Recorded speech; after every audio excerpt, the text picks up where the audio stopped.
Vamos a hablar en esta oportunidad sobre el síndrome metabólico, ¿ya?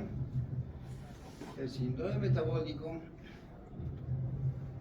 primero saber qué es el síndrome metabólico y cómo se llegó a esto del síndrome metabólico. Viéndote desde la obesidad infantil es el principal factor de riesgo de obesidad en el adulto, ¿ya? Del síndrome metabólico, de diabetes mellitus y el desarrollo de enfermedades cardiovasculares que reducen la cantidad y duración de la vida, ¿ya? Entonces, el síndrome metabólico es un diagnóstico clínico que identifica a una población con elevado riesgo cardiovascular. Antes se llamaba la resistencia a la insulina, puede ser el vínculo común y el factor promotor de la cascada de disturbios metabólicos modulados por factores genéticos y ambientales. Bien. Entonces, este síndrome metabólico últimamente se está presentando con mayor frecuencia. Entonces, para poder entender un poquito más acá, se habla sobre la resistencia a la insulina, parece el vínculo común del factor promotor de la cascada de disturbios metabólicos. Para poder entender esto, vamos a hablar, cuando nosotros ingerimos un alimento, ese alimento llega al estómago y al intestino y se absorbe en forma de glucosa. O sea, la glucosa viene a ser la gasolina de nuestro organismo. Muy bien. Entonces esa glucosa está dando vueltas en la sangre da vueltas la insulina, las hormonas, el oxígeno, todo lleva a la sangre, ¿ya? Entonces, ¿qué es lo que pasa? Entonces, en algunos pacientes, y ahora generalmente en la mayoría se está encontrando que hay mayor aumento de la concentración de insulina plasmática. Entonces nos preguntamos por qué. Entonces se hace un estudio de las células, ¿sabes? Las células microscópicas, se hace un estudio y encontramos que en estas células tenemos hasta 100.000 receptores periféricos para la insulina, ¿ya? Entonces quiere decir que tiene 100.000 puertas por donde entra la glucosa a la célula y por consiguiente estos receptores necesitan que alguien se deposite ahí en el receptor para que pueda hacer que actúe y haga que se entre la glucosa. Entonces, ¿cuál es lo que se necesita? La insulina.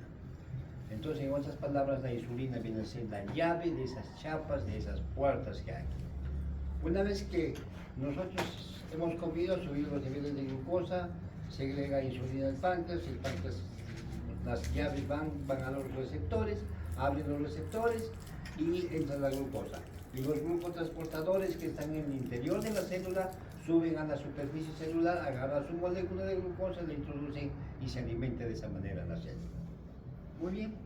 Entonces, ¿qué pasa para hablar del síndrome metabólico? Lo que pasa es que estas células, ¿ya? Estos receptores celulares que tenemos hasta 100.000, no siempre los 100.000, ahora 50.000, ahora 20.000, o sea, la célula va comiendo menos porque muchos receptores están tapados. Entonces la célula se queja al cerebro, se queja al hígado. No tengo comida.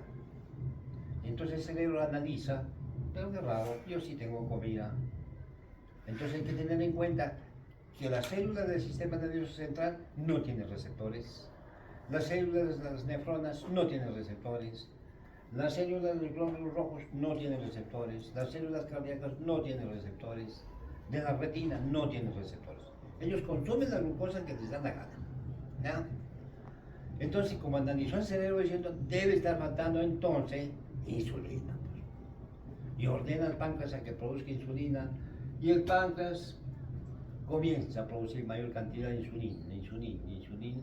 Y sigue habiendo mayor concentración de glucosa plasmática.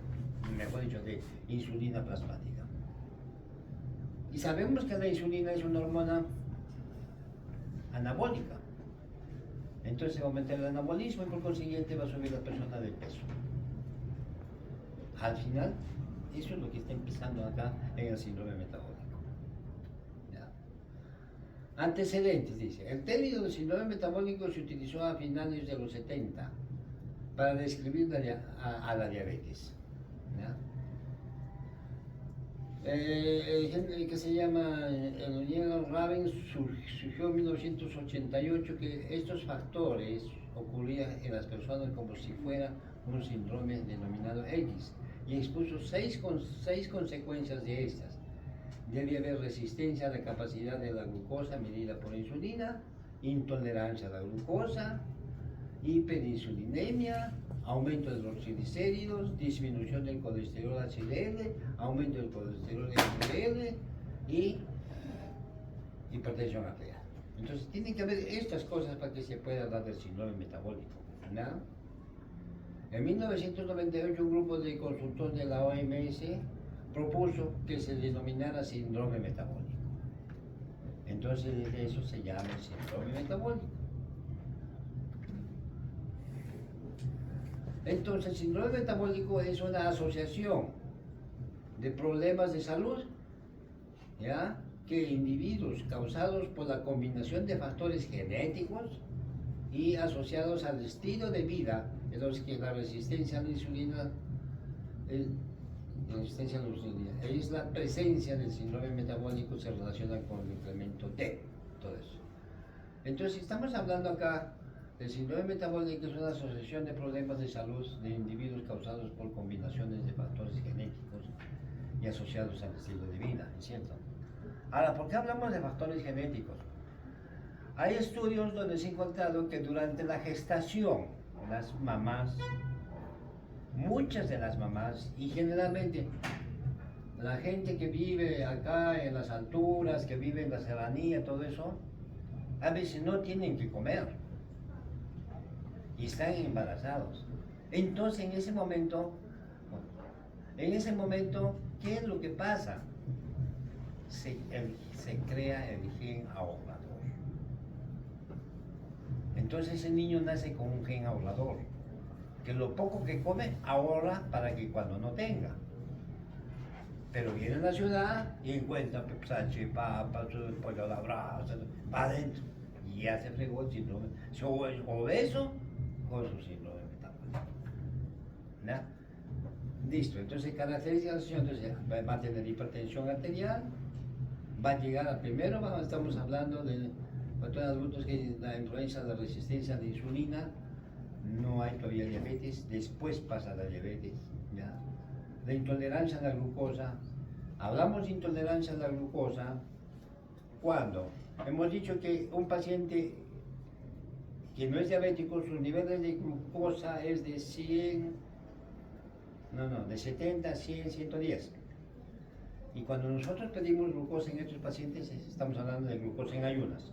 Cuando pedimos esto, entonces vemos que la glucosa en ayunas es de estos pacientes 115, 118, 124, 125.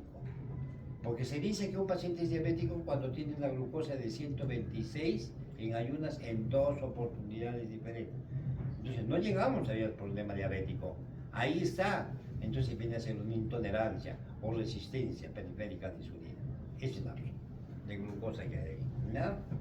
Bueno, como he dicho, después viene la obesidad y por consiguiente las epidemias y la aterosclerosis. El síndrome metabólico y la obesidad, como ven acá, están viendo acá, el síndrome metabólico, tiene que ver mucho con la dislipidemia, tiene que ver con la hiperglicemia, tiene que ver con hiperglicemia, con hiperglicemia y obesidad. Entonces, esto es el síndrome metabólico. Y la población, dice, de la obesidad, índices mundiales en adultos.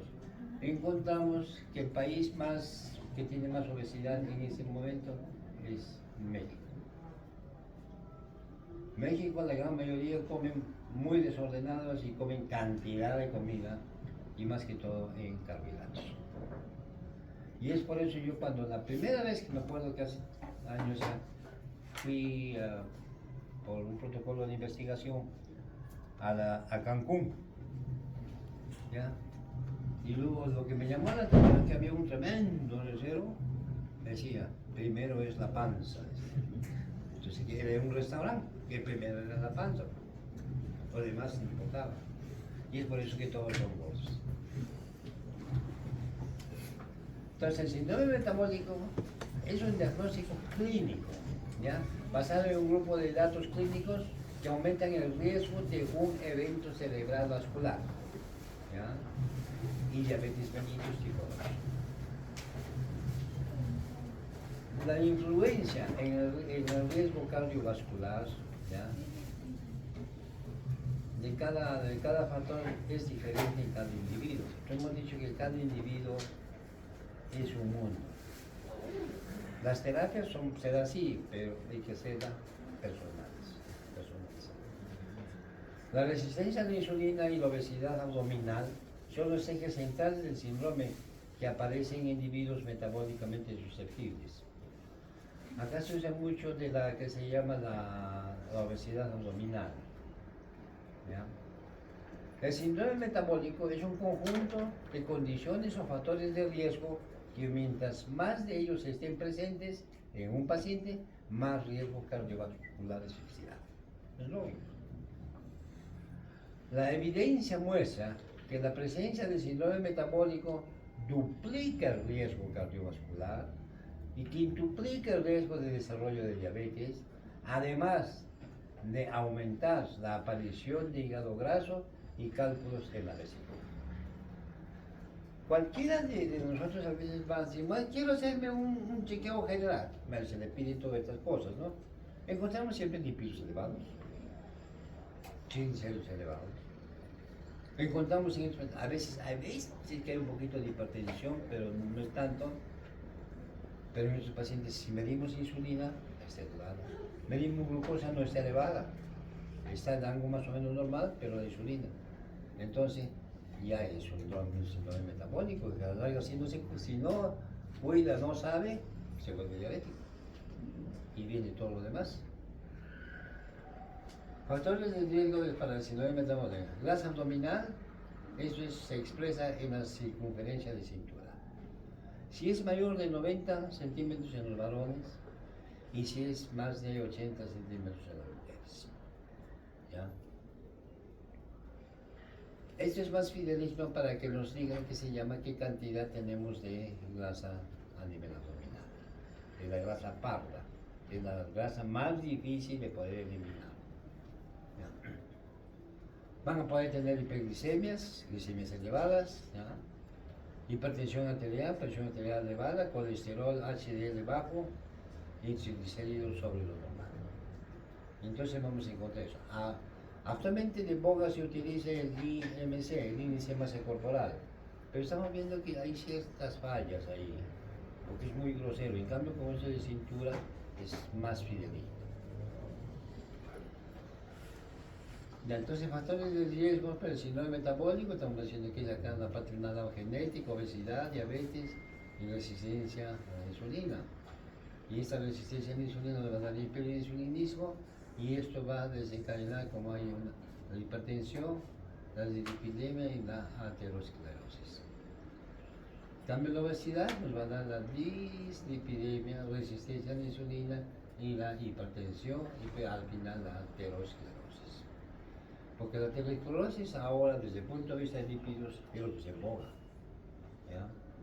Porque yo me acuerdo que hace como 2 años, sí, un muchacho de acá hizo su tesis para graduarse. Y bueno, nosotros la mandamos para que se publicara, porque muy bonita la tesis, hizo en niños de 2 años, de 2 a 3 años, ya, obesos. Entonces encontró que había niveles altos de colesterol, triglicéridos. Y lo bonito que fue de ese trabajo es que por el sistema de ecografía midió el grosor de la arteria. Y encontró que en estos niños ya había aumento de la pared arterial. Si imagínense de 2 a 3 años, cuando esté más adulto, es un candidato para problemas cardíacos. Y la tesis es muy bonito, demostrarlo bien. Entonces, bases para el diagnóstico de síndrome metabólico. La Organización Mundial de la Salud consideró que una persona con diabetes presenta síndrome metabólico si cumple 2 de los criterios siguientes. Hipertensión arterial con una presión que se llama sistólica más de 160 y una diastólica de 90. Dislipidemia ¿ya? El triglicéridos más de 150, porque es normal, hasta 150. El colesterol unido a lipoproteínas de alta densidad, el HDL, menos de 35. Y este colesterol que llamamos el colesterol bueno, el HDL, generalmente está bajo. ¿Y por qué está bajo? Nos preguntamos. Porque la mayoría de nosotros no hace actividad física. La actividad física hace que se eleve el HDL. Y a la larga, si nosotros medimos HDL bajo, LDL alto, y sigue bajo, no hace actividad física, no hace la dieta que se indica todo eso, entonces es un predictor de un proceso cardíaco. Muy bien, la obesidad hemos dicho, después la cintura de cadera, 0.9 varones y 0.85 mujeres. Vamos a entrar en microalbuminuria y vamos a entrar que se llama una alteración renal, porque no se debe, porque ustedes saben que la alteración renal tiene 5 etapas en el paciente diabético. Entonces vamos a hablar en la segunda etapa, porque la primera es de hiperfiltración y la segunda etapa es donde aparece la microalbuminuria menos de 30. Y la tercera etapa es microalbuminuria más de 30. Y la cuarta, proteinuria. Y la quinta, ya no hay riñón, ya no hay nefrona. ¿Ya? Muy bien. Entonces, como dices, y la glicemia en ayuno tiene que ser más de 110.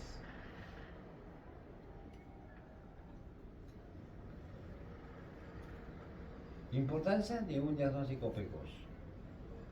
Al basarse en los criterios de fácil reconocimiento, permite la detección de un mayor número de pacientes. Uno de los inconvenientes del diagnóstico según los criterios de la ATP3 es que no identifican con precisión a los pacientes con resistencia a la insulina, en la que se basa en gran parte de su patogenia. Antes no hacíamos dosaje de insulina porque resultaba ser caro. Ahora sí lo hacemos ya en forma común. Dice, como la prevalencia del síndrome metabólico es importante y su relación con las enfermedades cardiovasculares es alta, es necesario tener instrumentos sencillos y eficaces que permitan el diagnóstico precoz para iniciar una prevención eficaz.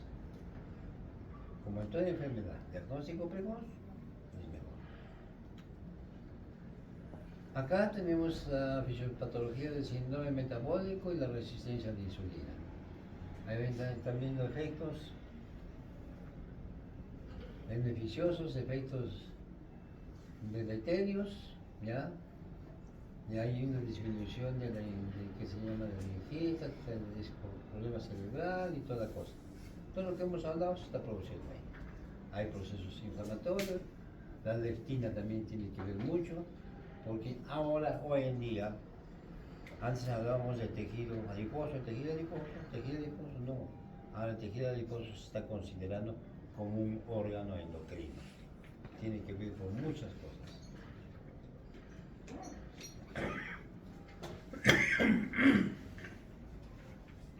Durante mucho tiempo, el tejido adiposo se consideraba un reservorio de energía en forma de triglicéridos. En las últimas décadas se ha reconocido su importancia como órgano endocrino, secretor de adipoquinas, con actividad local y sistémica en el sistema nervioso central, músculo esquelético, hígado, huesos, que modula la ingestión y regula el metabolismo energético, ¿ya? Sobre todo el lípido, pero también el carbohidrato. Las regulaciones de que se llama la síntesis de que se llama adipoquinas por el adipocito es compleja y en gran parte desconocida. Su liberación está regulada con diferentes hormonas como la insulina, la hormona de crecimiento y algunos factores proponen la existencia de un eje hipotalármico hipofisiario adipositario. ¿Ya? La obesidad visceral está aumentada, ¿ya? La lipólisis, produciéndose un acúmulo de ácidos grasos libres en un cambio de la secreción de ácidos libres con alteraciones metabólicas de favores de desarrollo y mantenimiento de la obesidad en sus complicaciones de resistencia a la insulina, diabetes mellitus, síndrome metabólico y enfermedades cardiovasculares. La insulina activa su receptor en la membrana celular, genera el GABA1 y estimula dos vías de acción. ¿Ya? La vía del P1K, cascada de reacciones fosforilización de 3 quinasas. El MAPK, que promueve el crecimiento y la diferenciación, y la resistencia a la insulina altera la vía del P1K, disminuye el transporte y la utilización. La hiperinsulinemia compensadora sobreestimula la vía del MAPK, musculares lisas de los vasos, favoreciendo la aterogénesis. ¿Ya? Entonces se va produciendo ahí la aterogénesis. La resistencia a la insulina se define como la disminución de la capacidad de la insulina para ejercer sus acciones en tejidos diana, músculo, esquelético, hígado y tejido adiposo. La resistencia a la insulina y el síndrome metabólico y la aterosclerosis parecen tener una base inflamatoria común. Se define que la resistencia a la insulina es el proceso fisiopatológico que subyace bajo el conjunto de factores de sistema nervioso que se llama el síndrome metabólico y los problemas cardíacos. Acá tenemos, hacemos en gráfico lo mismo, la resistencia a la insulina y la difusión de las células beta están vinculadas. ¿Ya? Muy bien. Esto ocurre, dice, cuando la insulina y el cuerpo no están siendo eficazmente utilizadas. Así, el páncreas libera más insulina gracias a las células beta pancreáticas para compensar el nivel de azúcar. Las células beta se agotan y dejan de producir insulina, lo que finalmente nos conlleva a niveles muy altos de azúcar. La resistencia a la insulina no es una enfermedad, es una anomalía fisiológica. Acá para que vean, dieta rica en grasas saturadas, malos hábitos, sedentarismo y obesidad que nos conlleva el síndrome. Todos nos conlleva a la hiperinsulinemia, causa de enfermedades como aterosclerosis, diabetes tipo 2, dislipidemia e hipertensión. Bueno, acá tienen un algoritmo para el diagnóstico del síndrome metabólico, si es que es síndrome metabólico y si en este caso glicemia capilar en ayuno, tiene todo esto, tiene el paciente, ven glicemia capilar en ayuno, si es menos de 5, entonces hay que consulta algoritmo de tratamiento. Entonces cae por ese otro lado, cuando es más del 95 vayendo, al final es la resistencia a la insulina. ¿No? Listo, eso es lo que hemos hecho sobre el síndrome metabólico. ¿Se ha entendido, no?